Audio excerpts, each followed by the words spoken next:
So this footage we got at BioShock 2 is actually some of the first footage I ever saw of the game, because I've been kind of avoiding it, and I can't help but notice that it just kind of looks like BioShock. I think that's just kind of the nature of, they're returning to Rapture. It's a sequel. It's, going to go back to the place that you've been to before, and, your giant underwater Art Deco palace, it's still going to look like that. You're right. It does look like BioShock, and I'm curious to see, how the designers of this game overcome the obstacle of having to live up to those expectations and then more. So some of the things that we learned about when Brad and I went and saw the game is that you've got a lot of the splicers have gone feral now, since they've been underground now, underwater for so long. So you start getting like these splintering groups of splicers who are like way crazier and who actually like kind of deified the player character from the first game. Like they hate Andrew Ryan for like introducing the whole splicer, like this whole concept, and then they kind of revere his the person who brought him down, who was who you played in the first BioShock. So they've had a long time to stew down there. It's like 10 years later, right? Right. Yeah, it takes place 10 years later. So that means it's like 1970 down there. So bell bottoms and yeah, disco balls. Expect lots of disco balls and Coke mirrors. That's BioShock 2 in a nutshell. So basically, you play as like the original Big Daddy, but you since the 70s, you have a big Fu Manchu and Kung Fu, right? Yeah. See, that would be an awesome game. That's actually, it was just like 70s Kung Fu action in Rapture. It's actually why he has to wear the big diving helmet, because he has a giant afro inside there. Perfect. You don't find that out at the end. Yeah, that's the twist. Yeah, the helmet gets blasted off by the big sister, and oh god, the shirt comes out. So they're showing a lot of her early on in the PR cycle. Like, right. There she is, front and center. Like, well, I thought the implication was that she would kind of play a main role and kind of constantly be like hunting you or like show up at scripted times to do stuff. Yeah, she's supposed to be dogging you pretty much the whole time, and there are triggers that will bring her out of hiding. So the harvesting that you do with the little sisters, that's one of the triggers that brings the big sister out. It's like she doesn't like it when you misappropriate them and make them do stuff. So while she's extracting the atom, first you'll get rushed by a bunch of splicers. It was probably 8, 10, 12 splicers just kind of came out of the woodwork all at once and just kind of converged while she was doing her thing. So you have to fend them off. But then the big sister comes out. She's got all these telekinetic powers. She's got like objects swirling around and flying at you, and super nimble. Like she can like jump 20 feet in the air. Kind of, yeah. It's weird. It's a huge contrast with the Big Daddies. The kind of slow, bulky, lumbering thing they do. But the Big Daddies are still in the game. Yeah, they definitely are, and it's still optional. You can still decide if you want to. Right. And if you kill one, though, the little sister, correct me if I'm wrong, will kind of identify you as another viable Big Daddy, right?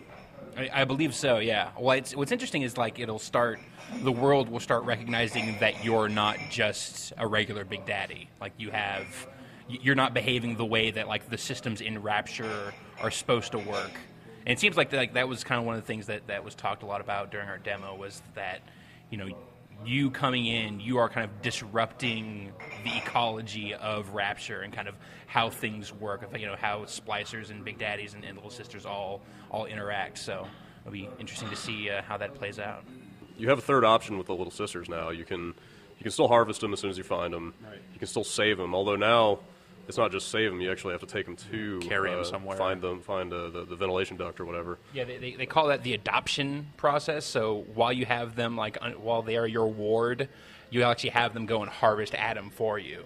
So it's kind of like the save kill thing. Although the twist is that you have the little sister with you until you find a portal to throw them off into, and then they're basically saved. But if you choose to, and if you want to be like the biggest bastard of them all, you can murder them after you've adopted them, thus harvesting all of the Adam that they had collected while they were rolling with you. So you can be extra evil, which, I couldn't even be bad the first time. I don't know how they're going to convince me to be the worst person in the world this time around. You're a Big Daddy, man. You got no conscience now. You are the man inside the monster, right? Isn't that what they're saying? Yeah.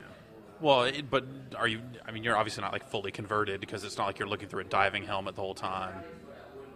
Well, at least from the view of the game, like you don't see a diving helmet, right? Like in your perspective, but you are wearing. Yeah. I'm not sure if this is in the gameplay video that they've been showing, but in the demo that we received, the opening shot is of like you looking in this puddle of water and seeing a reflection up of the diving helmet, and then you just go from there. And then you don't see it necessarily in the HUD, but you're a Big Daddy, dog, and you can go underwater. Also underwater. You can go underwater and walk around.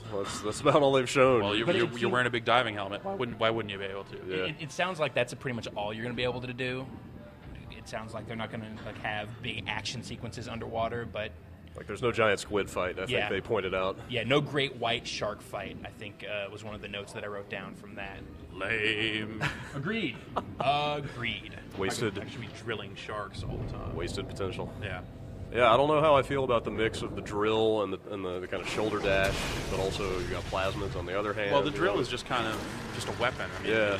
some of this footage shows guns and all that stuff, so it's not like you're stuck with the drill the entire time. So it's basically the new wrench, I guess. Yeah, which I played through the whole first game with wrench and electricity. So yeah, do you think there will be drill upgrades in there? Is that gonna be your go-to again? Well, yeah. I mean, if you can fit in stuff to totally raise your drill statistics and stuff. Like, I mean, by the end of the game, the wrench was crazy powerful if you had the right stuff equipped.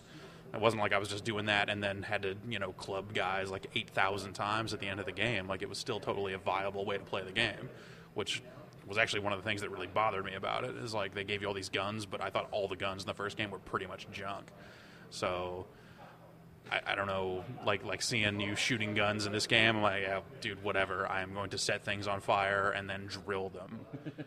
I mean, there's a lot of things about your character's identity that they'll have to explain through audio logs, which will seem really weird 10 years later to be talking about something that happened before the first game. Mm-hmm. But I bet that's... Unless more weird stuff's been going on down there than you know about. They invented a time machine, and you go back to before the events of the first game and make the first game possible. Kill Hitler. There you go. And kill Hitler. That's what's going to happen. BioShock 2. Here you go, BioShock 2. In stores. Look for more later this year. on this in the future on GiantBomb.com.